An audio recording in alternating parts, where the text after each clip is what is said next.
السلام عليكم الخوت. معكم قناة كرة الشعب. معكم أخوكم علي. عندنا واحد الوصفة ديال الكحة بمناسبة هاد البرد وهاد الوباء. كنحتاجو فيه معلقة بصلة وكاس ديال الماء دافئ، هو اللي غادي نحتاجو. دابا غادي ندخلو بالطريقة باش نصوبو الوصفة. هاد البصلة كانت بصلة كبيرة 4 ديالها، بصلة صغيرة كنديرو نص ديال البصلة. دابا هاد البصلة غادي نقطعوها على 2 وغادي نقشروها وغادي نحكوها، وغنوريكم الطريقة ديال الوصفة كي دايرة. بسم الله.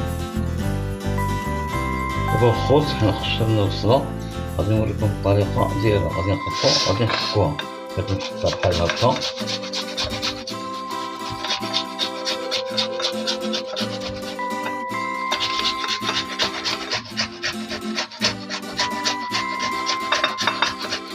ضروري يكون هادشي نقي، وغادي يكون بالصابون، ويكون هاد الادوات كلهم يكونوا نقيين.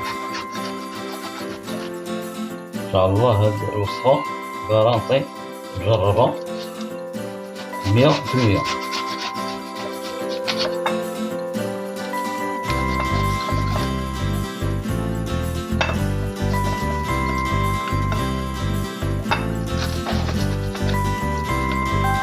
دابا حنا حكينا هاد البصيله،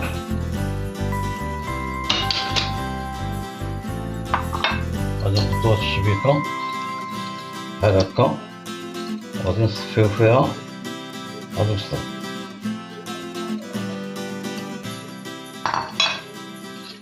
غادي نقطعو 10 بحال هادي، وغادي نبقاو نعصرو هاد البصل. واللي عنده ماكينه ديال الضو يصوب فيها حتى هي مزيانه، واللي ما عندوش يدير بطريقه مزيان بحال هكا.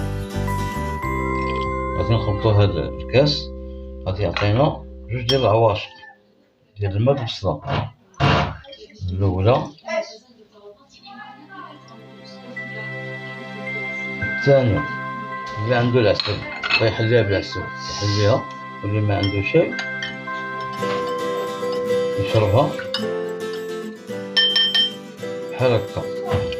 هذه الخوت النهايه ديال هاد الوصفه. نطلب منكم تعاونوني في هاد القناه، ديروا لي جيم، بارطيو هذا الفيديو باش يوصل للخوت.